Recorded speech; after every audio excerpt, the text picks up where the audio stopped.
Welcome back. Today we are making a French Bulldog cake. To make this cake, I started off by trimming my cake layers into the rough shape of the head and the body of the dog. Since we're doing really kind of delicate lines here, I thought it would be easier to trim the cake layers before we stack them, which is not normally what I do, but this cake definitely called for it.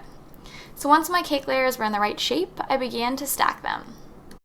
To stay on theme with our puppy dog cake, I wanted to use some peanut butter buttercream. So this is just my American buttercream plus quite a bit of peanut butter, but it also actually made the perfect color for this cake. French Bulldogs come in so many different colors, and when I was making this cake, I was after a tan colored fur. So the peanut butter buttercream really worked well to achieve that color naturally.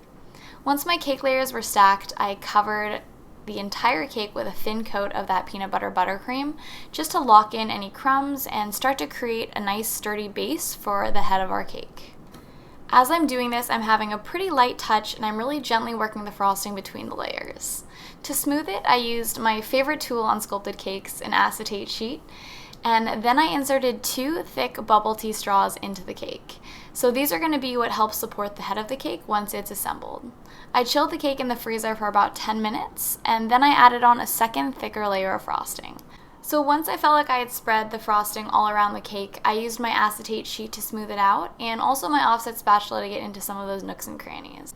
So I'm not showing about 10 more minutes of smoothing there, but once I was happy with how smooth my frosting was, I used a piping bag to pipe the feet onto my puppy dog. Next, I worked on building the back legs. So these are made solely out of frosting. This is a very frosting intensive cake, which I'm not upset about. I smoothed out the legs using a small offset spatula, and then to get things super smooth, I heated up my offset spatula and I really lightly ran it over the frosting just to smooth out any rough patches.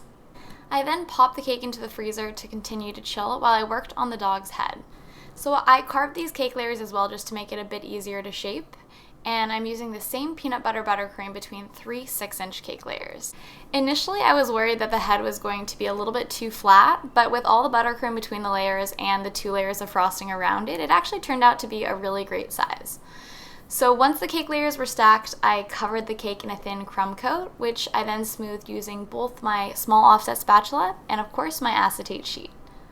I chilled this in the freezer for about 10 minutes once it was done just to make it easier to handle, and then it was time to stack the head onto the cake.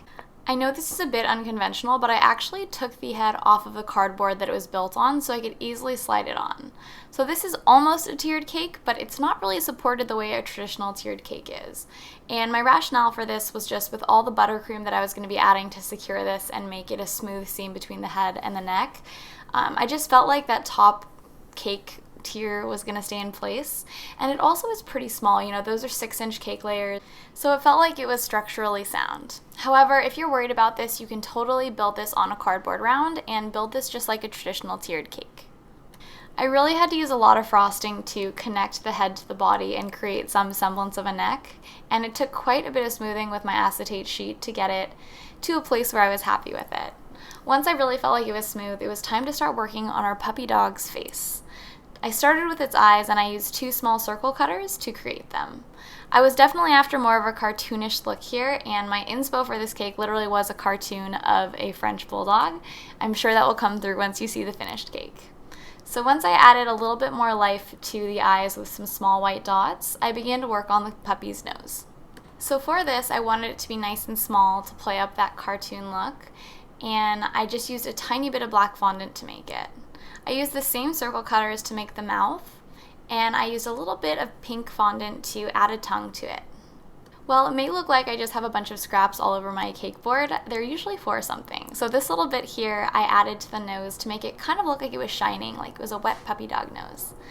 Next, it was time to make the ears, and these were a bit more challenging. So I started out with circular pieces of fondant and then shaped them into what I thought looked like French Bulldog ears.